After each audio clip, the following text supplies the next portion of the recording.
Hello dear student, আগের ক্লাসে আমরা প্রথম যে অধ্যায় সেখান থেকে যে এমসিকিউ গুলো রয়েছে সেখান থেকে আমরা 50টা এমসিকিউ আলোচনা করেছিলাম।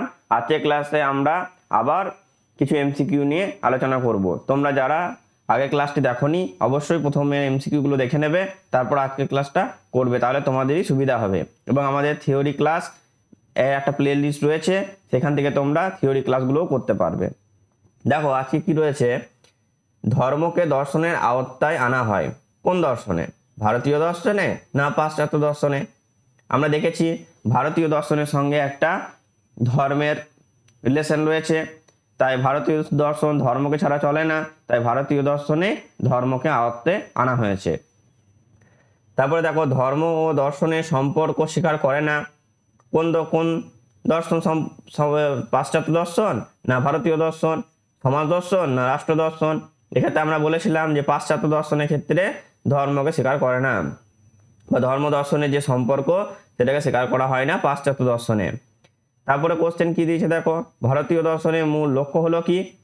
ভারতীয় দর্শনের মূল লক্ষ্য কি বলেছিলাম যখন ক্লাস করেছিলাম? মোক্ষ লাভে সহায়তা করা। তাহলে ভারতীয় দর্শনের যে মেন লক্ষ্য সেটা হচ্ছে মোক্ষ, সেজন্য তাকে কি পরম পুরুষার্থ বলা হয়। এবং ভারতীয় দর্শন কিভাবে দুঃখ থেকে মুক্তি পাওয়া যায় বা মোক্ষে লাভ করা যায় সে সম্পর্কে বিভিন্ন দর্শন সম্প্রদায় বিভিন্ন পথ দেখিয়েছেন, সেগুলো আমরা থিওরি ক্লাসে পড়বো বা পড়েছি। ভারতীয় দর্শনের প্রধান লক্ষ্য হলো কি? দুঃখ থেকে আত্যন্তিক নিবৃত্তি। তাহলে কি ভারতীয় দর্শনের প্রধান লক্ষ্য বলছে জ্ঞান লাভ করা, দুঃখ থেকে আত্যন্তিক নিবৃত্তি, তত্ত্ব আলোচনা করা, জ্ঞানের প্রতি অনুরাগী হওয়া। তাহলে ভারতীয় দর্শনের প্রধান লক্ষ্য যদি মোক্ষ প্রাপ্তি হয়, মোক্ষ প্রাপ্তি মানে কি? দুঃখ থেকে আত্যন্তিক নিবৃত্তি, তাই দুঃখ থেকে মুক্তি হচ্ছে মোক্ষ। তাই ভারতীয় দর্শনের প্রধান লক্ষ্য যদি মোক্ষ হয়, তাহলে দুঃখ থেকে নিবৃত্তি প্রধান লক্ষ্য। তাহলে ভারতীয় দর্শনের অপর নাম কি? মোক্ষ শাস্ত্র। তাহলে ভারতীয় দর্শনের অপর নাম এই কারণেই বলা হচ্ছে মোক্ষ শাস্ত্র, কারণ ভারতীয় দর্শনের প্রধান লক্ষ্য মোক্ষ। দুঃখ নিবৃত্তি উপায় অনুসন্ধান করেন কারা? পণ্ডিতরা, পাশ্চাত্য দার্শনিকরা, ভারতীয় দার্শনিকরা আর বিজ্ঞানীরা। এখানে কি হবে? ভারতীয় দার্শনিকরা। দুঃখ নিবৃত্তি মানে মোক্ষ। ভারতীয় দর্শন চিন্তার লক্ষ্য হলো কি? বিভিন্ন ধরনের তীব্র দুঃখ থেকে বিনাশ। যেমন 3 প্রকার দুঃখ পড়েছিলাম, আদি ভৌতিক, আদি দৈবিক, আধ্যাত্মিক, এই দুঃখগুলো 3 প্রকার দুঃখ। এরকম পরে দিয়েছে তীব্র দুঃখ হলো কি? 3 প্রকার দুঃখের নাম হচ্ছে আধ্যাত্মিক, আদি ভৌতিক, আদি দৈবিক দুঃখ। দুঃখ হলো 3 প্রকার। ভারতীয় দর্শনের পদ্ধতির স্তর কটা? 3টি স্তর রয়েছে। ভারতীয় দর্শনের পদ্ধতির স্তর কটা? 3টে। এবং 3টে স্তর কি কি? দর্শন আলোচনা 3টি স্তর হলো, প্রথম হচ্ছে পূর্বপক্ষ, খণ্ডন এবং উত্তর পক্ষ। মানে কি? প্রথমে পূর্বপক্ষ মানে আগে যারা বলে গেছে তাদের মতটাকে উল্লেখ করা, তারপর সেটাকে খণ্ডন করছে, তারপর ওটা খণ্ডন এবং উত্তর পক্ষ মানে নিজের মত প্রতিষ্ঠা করছে। এই পূর্বপক্ষ মানে পূর্বের মত কেউ কিছু বলে গেছে সেটাকে আমরা উল্লেখ করব, সেই উল্লেখ করার পর খণ্ডনের পর নিজের মত প্রতিষ্ঠা, সেটা হচ্ছে উত্তর পক্ষ। ভারতীয় দর্শন শাস্ত্র কি? বৈজ্ঞানিক শাস্ত্র, আধ্যাত্ম শাস্ত্র, আয়ুর্বেদিক শাস্ত্র, সবকটি। এটা হবে আধ্যাত্ম শাস্ত্র। ভারতীয় দর্শনের মূল উৎস কি?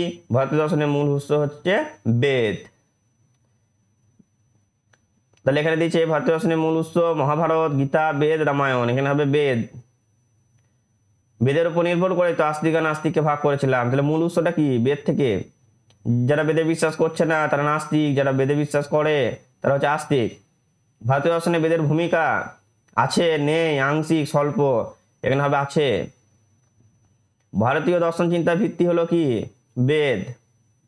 আগেই পড়লাম। যারা বেদে বিশ্বাস করেন তাদের বলা হয় কি? বৈদিক। বেদে বিশ্বাস করে বৈদিক, বেদে বিশ্বাস করা মানেই আস্তিক, বেদে বিশ্বাস করে না অবৈদিক, বেদে বিশ্বাস না করা মানেই নাস্তিক। বিদ কথাটির অর্থ কি? বিদ কথাটি হলো জ্ঞান।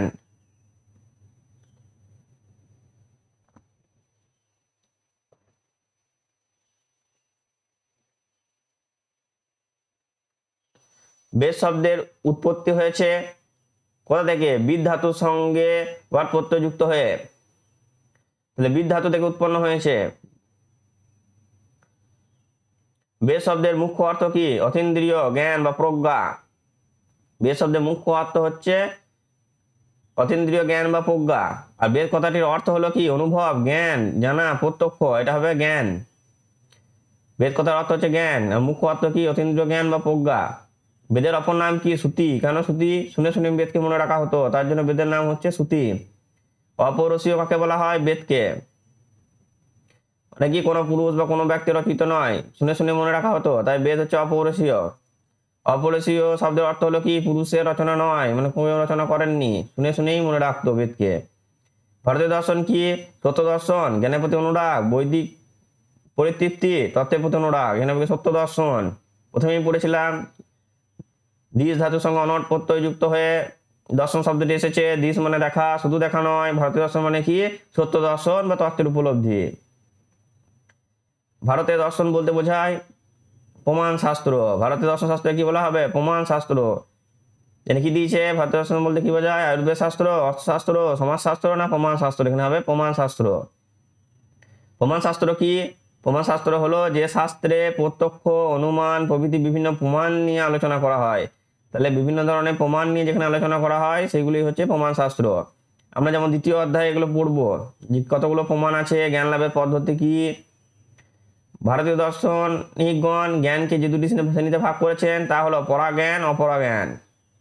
পরা এবং অপরা দুটো জ্ঞানের শ্রেণীতে ভাগ করা হয়েছে। কোন জ্ঞানকে শ্রেষ্ঠ জ্ঞান বলা হয়? পরাজ্ঞানকে। সব থেকে শ্রেষ্ঠ জ্ঞান হলো কি? পরাজ্ঞান। দর্শন হলো প্রমাণ শাস্ত্র, যার মুখ্য উদ্দেশ্য হলো কি? বুদ্ধি থেকে বোধিতে উত্তরণ করা। বুদ্ধি থেকে বোধিতে উত্তরণ করা। ভারতীয় দর্শন কি? বিচারমূলক। আগে পড়েছিলাম বৈশিষ্ট্য পড়তে গিয়ে, বিচারমূলক, নির্বিচারবাদী নয়, দুঃখবাদী নয়, আশাবাদী আর বিচারমূলক ভারতীয় দর্শন। ভারতীয় দর্শন হলো কি? বিচারমূলক। ভারতীয় দর্শন বিচারমূলক কারণ এই দর্শনে স্বাধীন চিন্তা ও যুক্তির স্থান আছে। ভারতীয় দর্শনের লক্ষ্য করা যায় কি? দুঃখের প্রাধান্য। কারণ ভারতীয় দর্শনে আমরা বলেছি দুঃখ থেকে মুক্তির উপায় দেখায় বা মোক্ষ কিভাবে লাভ করা যায় সেই নিয়ে আলোচনা করা হয়। তাই ভারতীয় দর্শনের প্রধান লক্ষ্য হলো দুঃখের প্রাধান্য।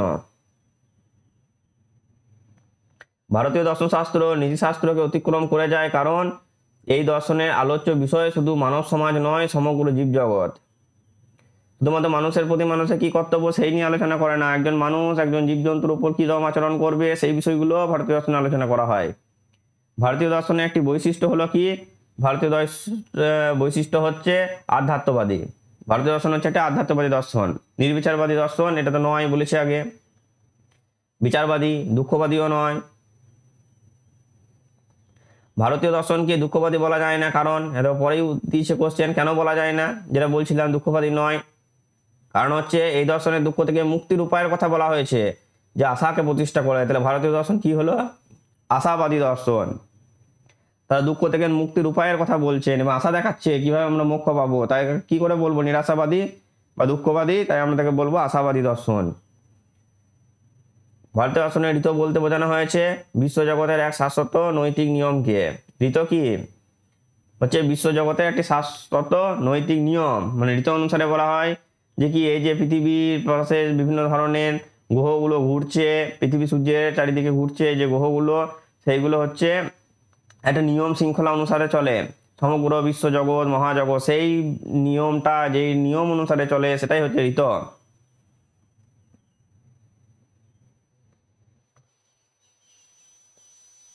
ভারতীয় দর্শনের অন্যতম বৈশিষ্ট্য হলো কি? এই দর্শন কর্মবাদ এবং জন্মান্তরবাদে বিশ্বাসী। কর্মবাদে বিশ্বাস করে, জন্মবাদে বিশ্বাস করে। কর্মবাদ অনুসারে কি বলা হচ্ছে? ভালো মন্দ কর্মফল উৎপাদন করে। কর্মবাদ ভালো মন্দ কর্মফল উৎপাদন করে। কর্মবাদ অনুসারে জন্মান্তরবাদ হবে, যেমন কর্ম করবে পরজন্মে জন্ম হয়ে সেরকমই ফল ভোগ করতে হবে। তার কর্মবাদ। তাহলে ভালো এবং মন্দ কর্ম কেমন হচ্ছে তার দুটি মানদণ্ড, একটা ভালো না মন্দ, তাই ভালো মন্দ কর্মফল উৎপাদন করে। ভারতীয় দর্শনে কটি কর্মের কথা বলা হয়েছে? দুটি। সেই দুটি কর্ম কি কি? দেখো, ভারতীয় দর্শনে কর্ম হচ্ছে দুটি, একটা হচ্ছে সকাম কর্ম, একটা হচ্ছে নিষ্কাম কর্ম। শ্রীকৃষ্ণ গীতায় কোন কর্মের কথা উল্লেখ করেছেন? এটা হচ্ছে নিষ্কাম কর্মে। পরে যখন আমরা পড়বো দেখব। নিষ্কাম কর্মটা কি ধরনের কর্ম? যেমন সমস্ত কিছু কামনা বাসনা ত্যাগ করে যে কর্ম করা হয় সেই ধরনের কর্মটাই হচ্ছে নিষ্কাম কর্ম। ফল লাভের জন্য যে কর্ম করা হয় তাকে কি বলা হয়? সকাম কর্ম। ফল লাভের জন্য যে কর্ম করা হয় সেটা হচ্ছে সকাম কর্ম। আর নিষ্কাম কর্ম কি? ফল লাভের আশা না করে, কামনা বাসনা ত্যাগ করে যে কর্ম করা হয় সেটা হচ্ছে নিষ্কাম কর্ম। ভারতীয় দর্শনে জ্ঞান শব্দের পরিবর্তে যে শব্দটি ব্যবহৃত হয় তা হলো কি? বুদ্ধি।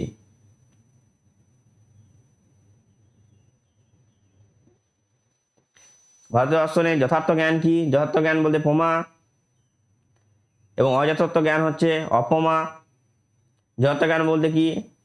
যে বিষয়টা যেমন সেইভাবে যদি তাকে আমরা জানি সেটা হচ্ছে যথার্থ জ্ঞান। ধরো দূরে একটা দড়ি পড়ে আছে, আমার দূর থেকে দেখে মনে হলো দড়ি, তাহলে সেটা যথার্থ। যদি দূরে দড়ি পড়ে আছে এবং দূর থেকে দেখে আমার মনে হয় সেটা সাপ, তাহলে পরে সেটা হচ্ছে অযথার্থ জ্ঞান, কারণ সেটা তো অ্যাকচুয়ালি দড়িটা সাপ নয়, তাই আমি দড়িটাকে দেখে দূর থেকে মনে করছি যে সাপ, তাই সেটা অযথার্থ জ্ঞান। দড়িকে দড়ি বলে জানাই হচ্ছে যথার্থ জ্ঞান, দড়িকে সাপ বলে জানা হচ্ছে অযথার্থ জ্ঞান। প্রমার অর্থ কি? প্রকৃষ্ট বা উৎকৃষ্ট জ্ঞান। প্র কথার অর্থ প্রকৃষ্ট বা উৎকৃষ্ট।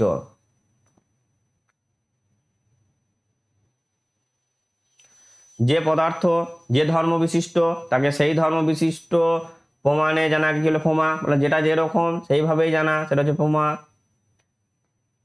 সকল প্রবৃত্তির জনক হচ্ছে কে? প্রমা অপমা। সকল প্রবৃত্তির জনক হচ্ছে প্রমা। জ্ঞান কত প্রকার? জ্ঞান হচ্ছে দু প্রকার। দু প্রকার জ্ঞান কি কি? অনুভব ও স্মৃতি। তো জ্ঞান দু প্রকার, এবং দু প্রকার জ্ঞান হলো কি? অনুভব এবং স্মৃতি।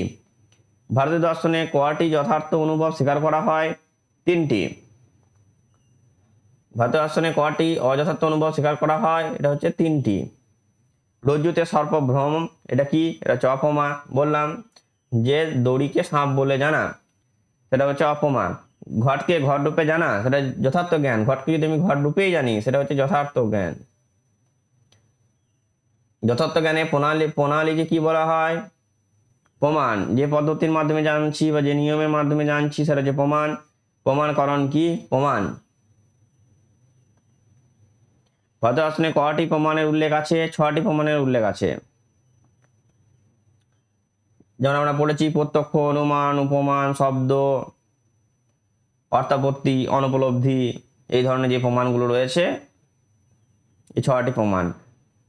ভারতীয় দর্শনে সম্প্রদায় একটি প্রমাণ স্বীকার করে। কোন সম্প্রদায় একটি প্রমাণ স্বীকার করে? চার্বাক। চার্বাক মতে একটি প্রমাণ, সেটা কি? প্রত্যক্ষ।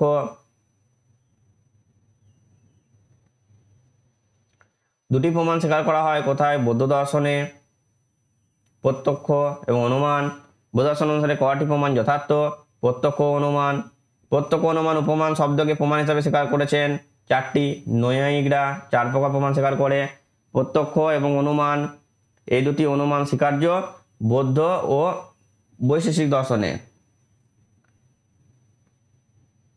জৈন দর্শন, সাংখ্য ও যোগ মতে স্বীকৃত প্রমাণের সংখ্যা কয়টি?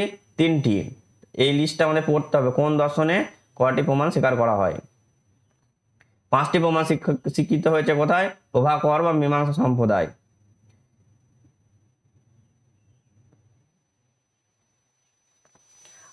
আজকে আমরা 50টা কোশ্চেন নিয়ে আলোচনা করলাম, এবং পরের দিন আবার আমরা আরো কিছু এমসিকিউ নিয়ে আলোচনা করব। তোমরা অবশ্যই এই চ্যানেলটিকে সাবস্ক্রাইব করে রাখবে, এবং প্রতিদিন তোমরা এমসিকিউ ক্লাস এবং থিওরি ক্লাস পাবে। তোমরা এগুলো ভালো করে পড়বে, তাহলে আশা করি তোমাদের আর কোনো অসুবিধা হবে না। এবং আমরা এই যে এমসিকিউ এবং থিওরি ক্লাসগুলো করছি তার সমস্ত পিডিএফ আমাদের টেলিগ্রাম গ্রুপে দেওয়া আছে। তোমরা ডেসক্রিপশন বক্স থেকে টেলিগ্রাম গ্রুপের লিঙ্কে জয়েন হয়ে যাবে, এবং সেখান থেকে তোমরা পিডিএফগুলো ডাউনলোড করে নিতে পারবে।